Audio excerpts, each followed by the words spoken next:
Bem, como lidar com a crítica, com o julgamento dos outros, né? Essa foi uma pergunta aqui que me foi feita por um inscrito aqui do nosso canal, sugerindo esse tema de vídeo, né?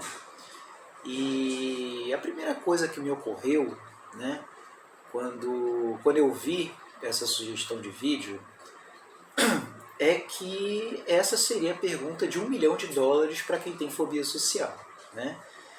De forma que quem tem essa resposta deveria receber uma premiação nesse valor, porque é a pergunta central, né, a pergunta-chave que mais atormenta esses indivíduos, né? Ou seja, como lidar com a crítica, como lidar com o julgamento, como lidar com a avaliação negativa, uma vez que esses indivíduos que têm o transtorno de ansiedade social são indivíduos extremamente preocupados com a opinião, com o julgamento, com a avaliação negativa, né? Esse é o sintoma típico, né? O sintoma-chave do transtorno de ansiedade social. Tudo bem? É uma pergunta extremamente abrangente, né? E eu diria que se a gente pudesse fazer algumas reflexões, né, sobre essa questão, a gente poderia começar dizendo que o comportamento de se preocupar, né, ou a atitude, né, de se preocupar com a avaliação dos outros ou com o julgamento, é um comportamento que tem uma função adaptativa até certo ponto, né? Isso, inclusive, contribuiu para a evolução da espécie e para a evolução da cultura. Por quê? Porque na medida em que eu me preocupo com a avaliação dos outros, com a opinião que o outro tem sobre mim, isso promove, de certa forma, uma adaptação social, tudo bem? No sentido de inibir certos comportamentos que eu teria se eu não tivesse nem aí para o que as pessoas pensam de mim. Por exemplo, quando eu vou fazer uma apresentação em público, ou quando eu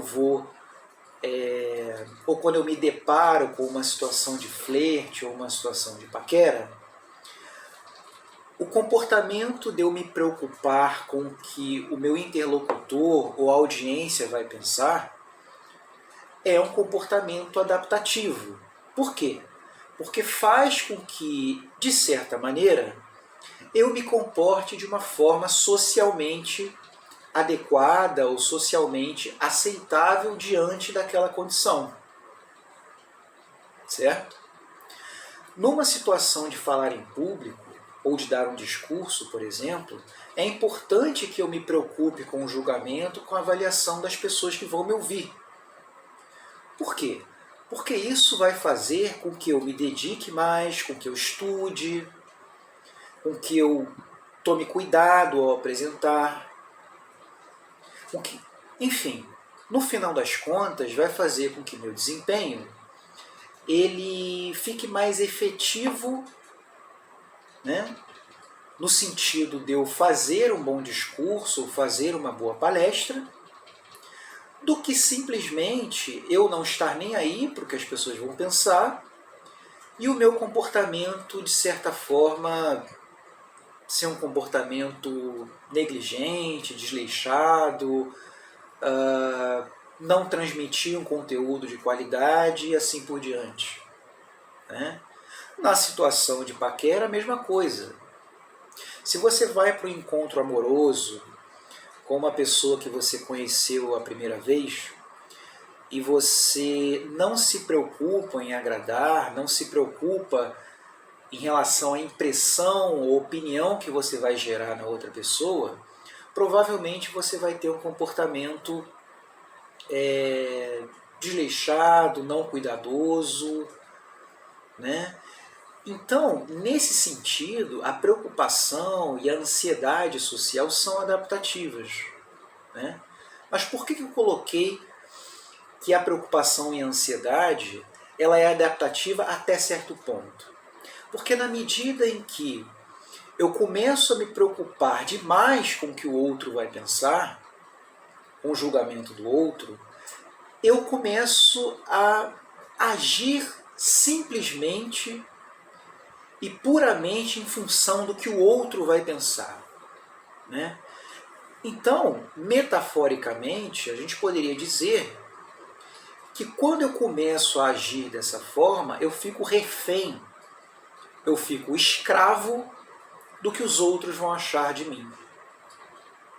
E isso produz como consequência, ou pelo menos assim, tende a produzir como consequência, uma paralisação do comportamento.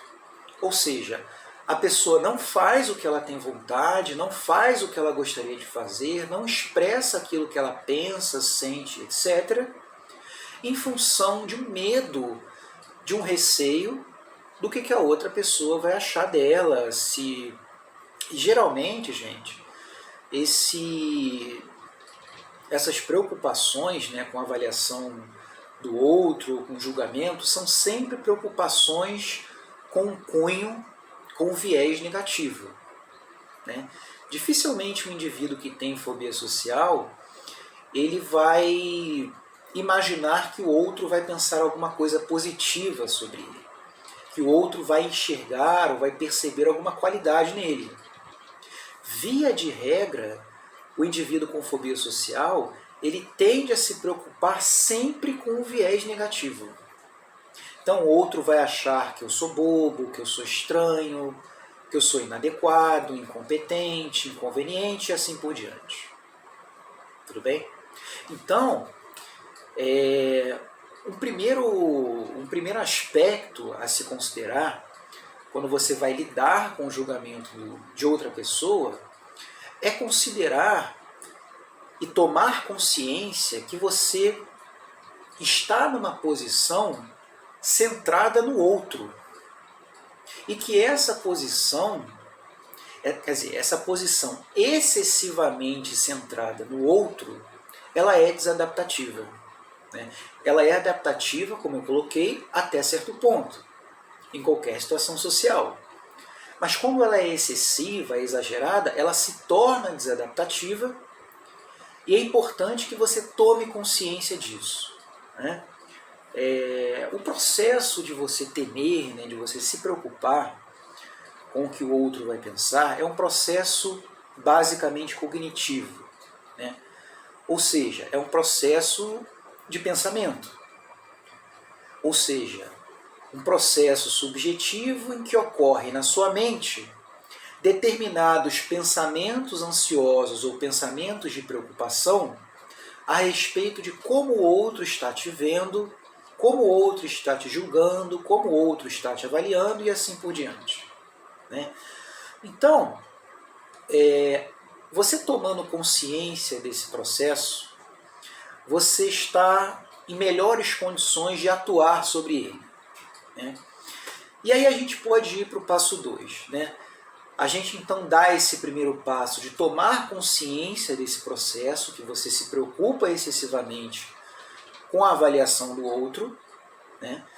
Um segundo ponto é perceber que esse processo de preocupação excessiva é um processo desadaptativo, né? Ele é adaptativo até certo ponto, mas ele acaba se tornando desadaptativo quando ele é excessivo.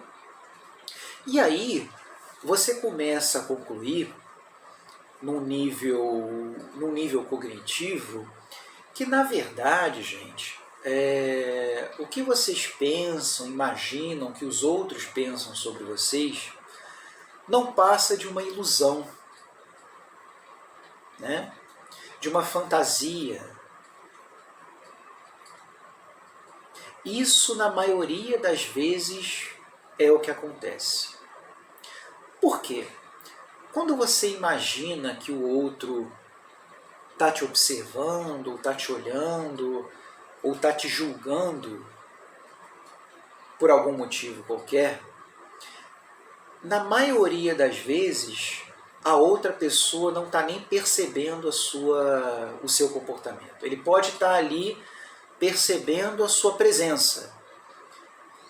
Mas na maioria das vezes, a pessoa não está te julgando, não está te avaliando, pelo menos não da forma como você imagina que esteja, ou seja, com um viés sempre negativo. Né? Isso aí, gente, eu estou falando com base em diversas experiências clínicas e até experiências pessoais mesmo, em que quando o cliente ele vai fazer alguns testes comportamentais para verificar as evidências de que a outra pessoa estaria julgando ou que ele estaria desagradando, as evidências não se confirmam. O que isso significa? Que na realidade, aquelas preocupações com julgamento, com avaliações, não passam de uma ilusão, elas estão baseadas puramente em fantasias que o cliente faz a respeito do que o outro está pensando dele. Né? Então, esse é um terceiro passo para vocês lidarem com o julgamento, de vocês começarem a entender que tudo aquilo que, não diria tudo aquilo, né, mas grande parte das preocupações com avaliação negativa e com julgamento estão baseados em ilusão e fantasia. Por quê? Porque quando se vai verificar na realidade as evidências de que você está desagradando, de que você está sendo julgado negativamente, isso não se confirma. Né? E assim, no nível emocional, né, quando você está muito preocupado ou você está muito focado no que o outro vai pensar de você, em como ele vai te julgar e etc., ou coisas desse tipo, isso naturalmente produz um estado de ansiedade bastante elevado. Né? No nível emocional, eu venho sempre insistindo nessa tecla aqui, que não há o que você fazer. O que eu estou querendo colocar com isso? Que não adianta você brigar contra a tua ansiedade e mesmo contra esses pensamentos, porque você acaba aumentando a importância e a centralidade que esses eventos têm na sua vida e também no seu mundo subjetivo. Por quê? Se você dá muita atenção, dá muito crédito, eu costumo dizer o seguinte, né? Se você compra esses pensamentos ou compra essas preocupações como sendo verdades, elas ganham uma importância muito grande e isso passa a afetar o seu estado emocional de uma maneira muito mais significativa. Então, qual é a alternativa a isso? É o processo de aceitação. Né? Então, na medida em que você começa a tomar consciência que você está se preocupando excessivamente com o julgamento dos outros e que essa preocupação excessiva ela é desadaptativa, você começa a se dar conta que essas suas preocupações estão baseadas numa ilusão, em fantasias, e você começa a se esforçar para ter uma atitude de aceitação em relação a essas preocupações e aos sentimentos gerados por ela, você começa a desenvolver um repertório mais efetivo para lidar com esse medo, com esse receio do julgamento. Né? E assim, gente, é claro que existem diversas situações aí no nosso dia a dia que de fato a gente vai ter que lidar com críticas, vai ter que lidar com julgamentos e coisas desse tipo. Esse é um processo natural da espécie humana. Né? Eu lembro que eu tinha uma professora na faculdade, se não me engano, ali nos primeiros períodos, no segundo e terceiro período, que era a disciplina de psicologia social, que ela falou uma coisa que eu lembro até hoje, né, me marcou bastante na época. Eu não lembro exatamente qual era o contexto, qual era o conteúdo que ela estava colocando, mas ela falou uma frase que ela dizia que o mundo era um tribunal. Né? Por quê? Porque a gente está o tempo todo julgando e fazendo avaliações a respeito de tudo. Né? Agora, repara uma coisa, como eu falei mais no início do vídeo, não é de maneira nenhuma, essa avaliação e esse julgamento tão pesado que o fóbico social fantasia que os outros fazem dele. Né? Agora, de fato, a gente vai ter que aprender a lidar com críticas, a gente vai ter que aprender a responder às críticas de uma maneira assertiva e por aí vai. Isso faz parte. Tudo bem? Se eu for me preocupar excessivamente, dando um exemplo aqui, né, gente, abrindo um parêntese aqui para dar um exemplo concreto para vocês. Se eu for me preocupar excessivamente com o que vocês vão pensar, por exemplo, as pessoas que são inscritas aqui no canal, ou as pessoas que estão assistindo esse vídeo aqui, por exemplo, se eu for me preocupar excessivamente com o que vocês pensam, e ficar ruminando pensamentos do tipo, será que vocês vão gostar? Será que eu vou agradar? Será que eu estou conseguindo passar bem o conteúdo e assim por diante? O meu comportamento paralisa. Né? Então, assim, é melhor eu não fazer o vídeo, porque eu corro o risco de ser avaliado negativamente. Né? Então, assim, essa é uma ideia geral, né, desse processo de preocupação excessiva com o julgamento, e algumas reflexões a respeito de como é que vocês podem estar lidando com isso de uma maneira prática. Tá bom? É isso, gente. Se vocês gostaram do vídeo, se vocês acharem esse vídeo útil aqui, não deixam de curtir o vídeo. Se você não for inscrito no canal, se inscreva no canal, compartilhe esse vídeo para que a gente possa dar cada vez mais visibilidade a essa temática, que ainda é uma temática muito pouco abordada, tá? E qualquer dúvida, comentário, sugestões de outros temas que a gente pode conversar aqui, vocês podem escrever para mim, tá bom? Um abraço e até o próximo vídeo.